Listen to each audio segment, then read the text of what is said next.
So this is Robbie Price, senior associate psychotherapist at Laves-Webb, and I'm Louis Laves-Webb, and we want to talk to you today about, with the upcoming election and some of the just differences in political views and idealizations. How do we navigate that, in a home environment? Specifically, if you're talking about family members or, siblings or external families, cousins, etc., that have just kind of differing political views, and obviously that can cause a lot of friction, and it has caused a lot of friction. But we've seen that in our practice kind of many times. What's your advice, or how do you conceptualize some of those differences, and how can we navigate that better with our own families? First off, it's extremely challenging. Easier said than done, right? Right. I have this kind of stance, and it kind of runs parallel how I work, how I am personally in my life, but it also integrates in how I work with my clients. Mm-hmm. I kind of take a more, and this is limited because we all have our own unconscious biases, right? Sure. And so I try to take as much as possible, be an observer of society, not so much a participator. It helps me kind of have that observing piece. Helps me kind of take away the judgment of whatever someone's speaking to. And So a part of you that's almost like non-attached and just more observing. Almost Exactly. in an Eastern type philosophy. Yes, very much. And I use it sometimes being kind of a cultural anthropologist, and you're visiting a tribe and trying to understand their values and their beliefs, and really trying to understand why do they believe this, why do they value this so much, and so on and so forth. And another one analogy I use is kind of, if an alien visited this culture, and your family is a subculture. Sure. And how do we kind of observe it from that stance without being so activated? And it's because you're more stepped into more of an observing role and being curious about all these things. And how do you cultivate that observer role within yourself, or what's your advice to others of how they can cultivate that? Because obviously this is the kind of thing that, if we talk about politics, religion, these are significant experiences for people that have big emotions around it. It's very activating, and it evokes a lot. It evokes a lot. And so it is challenging. So it's for, I do a lot of group therapy, and one of the things that we're learning to, as members, and is to grow like what we call an observing ego. Okay. And it's kind of a 1 foot in, a 1 foot out, and not necessarily being attached to it, but noticing it. I notice I'm feeling anxious right now. And being curious, what is that about? What am I scared of in here? Gotcha. I'm feeling active. I'm feeling defensive right now, and what am I feeling defensive of? And what's why do I need to protect myself, or why do I feel the need to? It's almost being meta-emotional, or aware of Yes. our emotions, and kind of being more mindful of that as we continue, and practicing that, cultivating that outside of something that's very difficult. Absolutely, because otherwise you're just going to be the reactive world. Right. And that's, we naturally go into that a lot of times. Sure. Even if we don't have that internal world and that internal mechanism to slow that down and look at that part of ourselves within relationships. So it's challenging, for sure. Yeah. And, I there's another part that I think of, like, when it comes to listening to others and they're talking about politics, and I as a clinician, and also it's integrated into my personal life and just how I'm listening to people, that I'm hearing a lot of projections of their own parents or parts of their parents, or other relationships that were there very in their attachments, and that can be that they didn't really like about their parents, or even sometimes parts of themselves they didn't like, and that get projected on these political figureheads or political parties. Absolutely. And I've heard that politics is just the projection of the father. Yeah, absolutely. Which I've always thought always stood out for me as very interesting.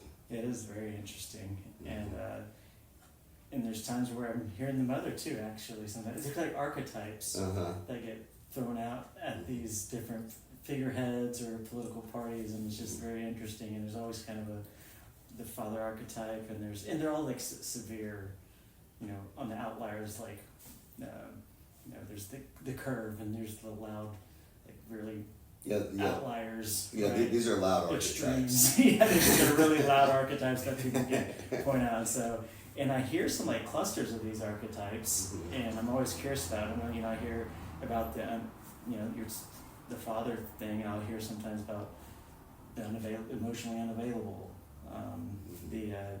They were preoccupied with success and beauty and money, whatever, and or they lacked empathy. Yeah, or the incompetent, you know, kind of half there dad. Yeah. That's you know, has Alzheimer's and is on the decline, right? Absolutely. It's all kind of like this, which is a form of emotional unavailability. Exactly. You know? Exactly. And how are they going to take care of me? Are they going to protect me and make sure that I'm safe, you know, out in the world, or are they going to have empathy and care about me? And that's going to be protecting. Yeah. Can I depend on them and rely on them? Are they going to be there when I need them? And or do I have to take care of them? Right. So this kind of emotional incest, am I taking care of my parents versus them taking care of me? Absolutely. Which is very, very palpable. Yeah, and that's kind of like one cluster, and it doesn't have to be all those things. Like there's just parts of them that can be projected out, right? And I hear another cluster, another archetype of sometimes I think it's a mother figure that generally comes in, but it's this archetype of somewhere you have to feel like you have to be very careful how you say things, and they had to walk on eggshells around this parent, and this parent would, like, if you did it wrong, you always make sure you're on their good side, and because if you weren't on their good side, you'd get cut off. Right. So these are all experiences that could be going on internally for us to be mindful of when we're talking about politics as an issue in general. And then, of course, that can get reacted around family and other things, that, people that have differing views. I viewed it, you know, I view a lot, a couple things come to my mind, which is, you know, kind of this piece about being empowered for us and being able to say our view as competent and full adults. And so if you have a specific, you know, political view, that you're able to say that you don't disavow that, while at the same time not being overly attached to somebody else's view. So in other words, I think oftentimes we need to make somebody else wrong so that we can be right.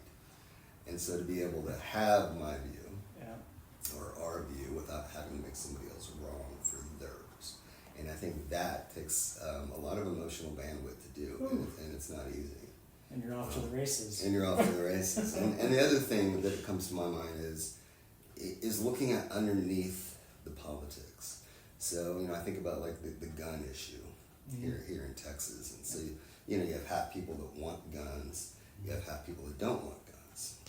But it's not really about guns, it's really about safety. Absolutely. It's just half the people think having guns makes you more safe. Half the people that think not having guns make you more safe. And so if I can hear the safety issue on that, we can align, right? So it's more connected. So if I can get to the emotion behind, I want to feel protected. I want to feel taken care of. I don't want to be taken advantage of. These are all things we can align with, right? How we go about strategizing how that happens via who's in office could be very different. So I think that's probably one way to do it. And then also understand that there's gonna be misses. There's gonna be big feelings. People are gonna be upset, and not shy away from that. Not make it black and white. Not have to cut people off because of that. Kind of hold space for disappointment. Hold space. You know, that's a big, holding space is a big term in our profession. For anger, even, you know, for being upset, for different views. And that takes a lot of emotional kind of intelligence and a lot of emotional capacity. And I think that's really important as we navigate, you know, this political environment that we're getting into. Absolutely. The other thing that kind of comes in when you're speaking to that, and I'm associating to, is like tolerance. Tolerance. What can we tolerate? What kind of the dialogue if we were to be with our parents and loved ones and are having different differentiated views there, and how much are we able to tolerate that gets activated in us, and if we get activated, how do we handle that? You know, it's and everybody has different levels. They do. They have different levels.